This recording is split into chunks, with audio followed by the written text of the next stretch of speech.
Welcome back, players and collectors, to my channel. And today we're going to be going back to Lorcana TCG to be talking a little bit about what's going on there, because something big has kind of been rumbling through the TCG landscape here on the Lorcana side.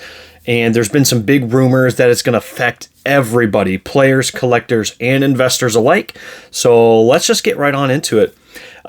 We are going to be talking about potential first chapter reprints, or I guess the rumor that there was first chapter reprints that kind of got confirmed to not be first chapter reprints. And I know that kind of confuses some people at first, but there's lately been a lot of talk about Lorcana reprinting the first chapter, and people have been calling for it. You know, players and collectors have been calling for it. Investors, or people investing into the game, essentially, have been saying don't do it, right? And there's been a slow trickle as of lately within game stores, LGSs especially, the first chapter kind of making restocks every week or every so often, but you're not really seeing it in retail stores. So people kind of have been speculating for a little bit now that Lorcana reprinted the first chapter, but they've only been giving it to LGSs because, they've made it known, Ravensburger, all of them have made it known that they want the LGSs and the gameplay to be number one. And they're trying to push game stores over retail. But even in places like, Disney World, Disneyland, all those Disney places that have Disney stores have been seeing a lot of stock of the TCG as well. So people have been heavily speculating that the first chapter has been getting a reprint, and Lorcana they've talked about possibly doing a reprint in the past. As I said, it's not off the table, but they need to gauge interest, and certain things have to happen for that to go through. Well, with all of the first chapter stuff slowly trickling into LGSs and kind of making their way to the secondary market and all that, people have been speculating that they've reprinted it. But as I'll post a screenshot here in just a second, people are confirming, people within Lorcana or in the know have been posting that, hey, pump the brakes on that, it's not a reprint. And this is actually what one person had to say here. Said, I saw some discussion asking us why stores have been getting restocks offered and rumors that this is a reprint. This is not a reprint. There was a percentage of product held back for set championships and competitive events, knowing new players would be coming into the game.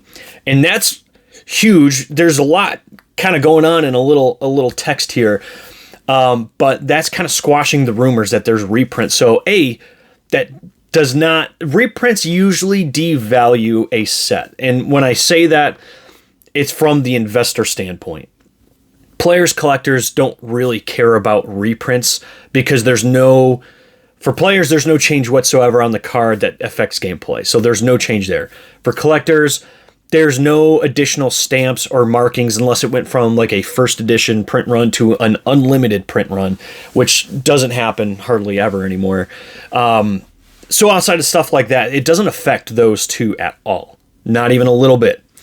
The only ones it does affect are investors, because they collect certain serial numbers and differences in boxes. So if you think back on the original Pokemon, you had the green wing Charizard box, and then they transitioned to the correct blue wing Charizard. But people who invest in the game wanted those green wing boxes because they knew that was the first print run, and therefore it had much more value associated to it. What's happening here is they're confirming there is no reprint. So for investors, that's like a huge, shout, yippee, hooray moment, because that means all their stuff that they have and all the stuff that's coming, if they buy it, it's still as good as the original print run because it is the original print run. So there's some big news in that front. Also, it shows that Lorcana has been planning for this all along. And I'm telling you, the more I look into and kind of go into Lorcana, the more I enjoy about it, the better off it is, the more I like it. Because I feel like Lorcana Ravensburger, they are doing things the right way. And this just is another example of that. Setting product aside for set championships before the actual release of their very first set. So like they had the roadmap. Every TCG has a roadmap, right? But whether they actually follow it and get to these certain milestones and, do all these things is another story. And then seeing Lorcana go through some of the stock issues that they did have initially, and then just kind of maintaining what they were doing from the beginning, saying, hey, we are still incentivizing gameplay and players going to card shops and going to, all these tournaments, because we want to get the gameplay going so much that we are going to hold back a good percentage of this very, very sought after first set and slowly trickle it. That way, people coming into the game, new players at this time, have an option to get stuff without breaking the bank.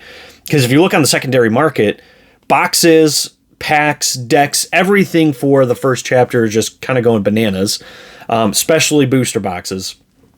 But it's allowing new players to slowly get into the game as well. And LGSs, most of them, I'm gonna say it like this, most of them, not all, but most, are going to be good about setting limits. If somebody's coming in saying, hey, I want to buy all the boxes you have, most LGSs are going to be like, sorry, I can't do that. I can give you one box, maybe a couple extra packs. We could sell it that way, but I got to have stuff for other customers. And they kind of limit it because it only helps the LGSs more to be able to expand product to more people. I know a lot of people have this whole like theory of, well, they're literally there just to sell product. So if somebody comes in wanting to buy it all, they have no reason to not give it to them. But that's not true, because again, this is a game that they want to set up and establish within their stores. Then they want the product to reach as many hands as possible. Therefore, they build and establish a community that will continuously come back in to buy packs, product, play the game, do tournaments, all that. It's helping the LGSs out in the long run to not give everything away to one person and let it spread out. So I think that was a very, very smart, genius move on Lorcana Ravensburger to really set some of that aside, especially for these set championships, because this has been a big thing. Everybody loves the set championships too. I've only heard maybe a handful of complaints about it, and from the people I'm hearing them from, they're kind of sweaty people to begin with. So I'm just going to put it out that way. I'm not saying that set championships are perfect by any means, but they're fun and people have been enjoying them. And I think this was a classy move to hold some of that product aside just for like these tournaments and for people wanting to participate in these tournaments, new players and such. So, and with the whole first chapter reprint and finally getting some clarity on what's actually happening here, people have been shooting the FOMO and going after boxes like crazy.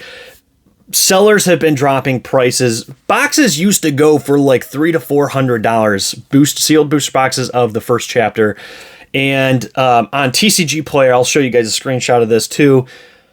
Boxes have been going for as low as $220 and are kind of averaging out right now about $230, $235.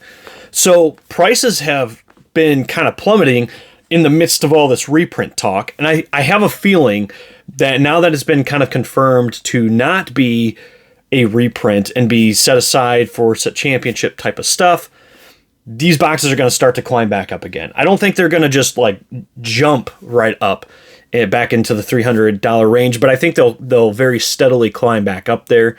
And all that just to say, if you want to get some first chapter stuff, if you want to get some sealed product to hold on to, this is probably the best time. We may not get a better time than right now to buy some of the stuff in again. Unless you can get it from LGSs at actual MSRP, which is, I think, what, 140, 150. I don't think you're going to get better prices than these. Again, It's not really like online stores. It's not retailers getting the stuff. It's local game stores. And a lot of them get to set the price kind of how they feel it's going to sell. So if you're looking to get some sealed stuff for Lorcana, especially the first chapter, this is a really good time to jump in before everything starts to skyrocket again. We've been kind of given that grace of prices plummeting just enough to make it reasonable. I'm not saying that $235 is a great price by any means, but it might be the best price we get again for a very, very, very long time, if ever. And I think $235, if you're going to invest or you want a sealed product, that's really not a bad price. People like me and others have been kicking themselves over not buying Pokemon base set booster boxes back in, the 2000s when they were only a couple hundred each, $200-$300, and then all of a sudden they shot up to 20, 30,000. And yeah, we missed that train. So don't be that person. I'm not a big investor type of guy. You guys know that. And I'm not pushing any kind of investment advice. I'm just presenting some facts to you guys and letting you make the decision. Personally, I don't think prices are going to come any lower than what they are right now. So this might be a good time to jump in. But again, you guys, you do what you want to do with your money because it's yours. But there's always other options out there as well. So just keep your eyes peeled. But as more Lorcana news rolls in, I'm going to be presenting it to you guys. So thank you guys for hanging out. We will see you in the next video.